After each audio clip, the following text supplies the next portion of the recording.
ابن جوزی نے لکھا ہے سینکڑوں سال پہلے، آج کے کسی عالم کی بات بتاتا تو لوگ انکار کرتے، سینکڑوں سال، کہتے ہیں بلخ میں قحط پڑ گیا، لوگ ہجرت کر کے سمرقند آ گئے، ایک سیدوں کا خاندان بھی آیا، ایک ایسی خاتون بھی آئی جس کے ساتھ 3 بیٹیاں تھی، بیٹا بھی کوئی نہیں، خامند فوت ہو گیا، مسجد کے ساتھ مہمان خانے بنے ہوتے تھے، وہاں اس نے بچوں کو ٹھہرایا اور نکلی سمرقند میں کہ کوئی آدمی مل جائے اور اس سے کہوں کہ تھوڑی سی مدد ہو۔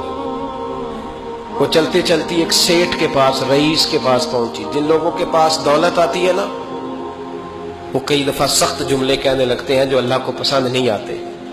وہ سیٹھ کے پاس گئی تو جا کے کہنے لگی میں غریب ہوں، پریشان ہوں، بلخ میں قحط ہے، سارا زمانہ جانتا ہے، تو میں اس لیے سمرقند آئی ہوں، بیٹیوں کا ساتھ ہے، نہ رہنے کو جگہ ہے، نہ کھانے کو روٹی ہے، نہ پہننے کو کپڑا ہے، مہربانی کر تھوڑی مدد کر۔ کہنے لگا ہو کون؟ تو اس سید زادی نے کان آگے کر کے، ہاں کسی پہ بھی حالات سخت آ سکتے ہیں، اللہ سے ڈرنا چاہیے، کان آگے کر کے نہ کہنے لگی میں سید زادی اور یہاں میرا اپنا کوئی نہیں، مہربانی کر۔ تو وہ سیٹھ صاحب، چودھری صاحب کہنے لگے مجھے کیسے پتا چلے گا تو سید ہے؟ تو سید زادی نے اپنا پلو کھولا اور اپنے آنسو دونوں آنکھوں سے صاف کیے تو کہنے لگی اللہ تیرا بھلا کرے، میں ثابت نہیں کر سکتی کہ میں حضور کا خاندان، میرے پاس کوئی دلیل نہیں، میں نہیں بتا سکتی، چل ٹھیک ہے، چلی گئی۔ کسی نے بتایا کہ یہاں ایک یہودی بھی رہتا ہے، وہ بڑا سخی ہے، یا آتش پرست ہے، یا پارسی ہے کافر غیر، سخی بڑا ہے۔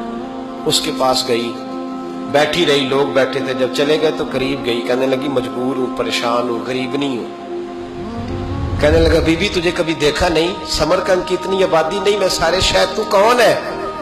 تو کہنے لگی تعارف نہ ہی پوچھے تو اچھا ہے۔ اس نے کہا چلو اگر پتہ چل جائے تو۔ کہنے لگی میں مسلمانوں کے نبی کی اولاد ہوں، مسلمانوں۔ اس نے کہا پیغمبر خدا کی اولاد؟ اٹھ کے کھڑا ہو گیا، بی بی کو ساتھ لیا، گھر گیا، کہنے لگا جو صاف ستھرا کمرہ ہے نا اسے پھر دھو ڈالو، ایک دفعہ پھر دھو ڈالو۔ کمرہ دھلایا، صاف کرایا، پھر کہنے لگا بی بی میرے برتن زیادہ صاف ستھرے نہیں، میں نئے نہ خرید کے لا دوں۔ پھر نئے برتن لایا، پھر اپنے بچوں سے کہنے لگا اونچا نہ بھولنا کہ سیدہ فاطمہ کی شہزادیاں آئی، یہاں کوئی شخص اونچی بات نہ کرے۔ پھر کہنے لگا بی بی جو میرا بالکل طیب اور حلال رزق ہے نا، یہ اس میں سے لنگر ہے، لیکن چونکہ میں غیر مسلم ہوں، مجھے سلیقے نہیں آتے، جیسا تیسا بھی ہو نا اسے قبول کر لینا۔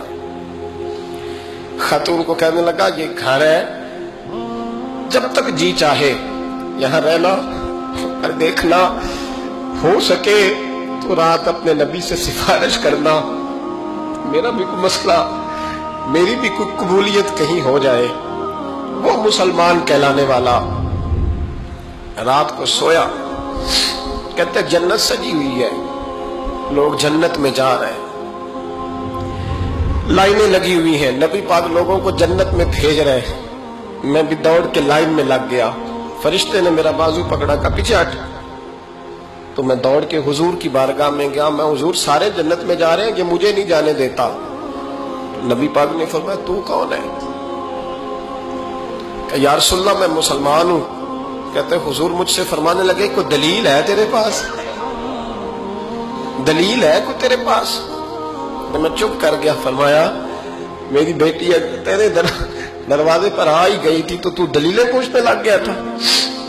ہم جا دوڑ جا، سویرے آنکھ کھلی تو گلیوں میں ڈھونڈتا پھرتا ہے، تلاش کرتا پھرتا ہے، کونے کونے میں جاتا ہے وہ سادات کا گھرانہ کہاں گیا، ڈھونڈتے ڈھونڈتے اس غیر مسلم کے دروازے پہ جا کے پہچان لیا تو کہنے لگا خدا کا واسطہ جو تو نے نوکری کی ہے نا ان کی مجھ سے 11 گنا لے لے، یہ سادات کا گھر مجھے دے دے۔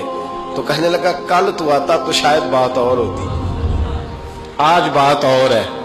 اس نے کہا مہربانی کر، کہا نہیں کل تو آتا تو معاملہ اور تھا، آج معاملہ آج اور ہے، رنگ بدل گیا ہے، حالات تبدیل ہو گئے ہیں، اب تو دیکھ ڈاک کے آیا، جا دوڑ جا۔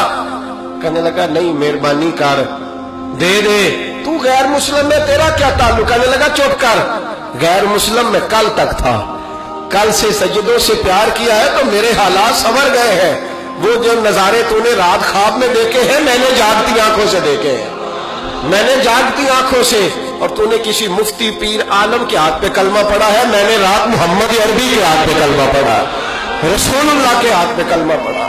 دین کی بات پھیلانا صدقہ جاریہ ہے، ثواب کی نیت سے ویڈیو کو شیئر ضرور کیجیے۔ جزاک اللہ۔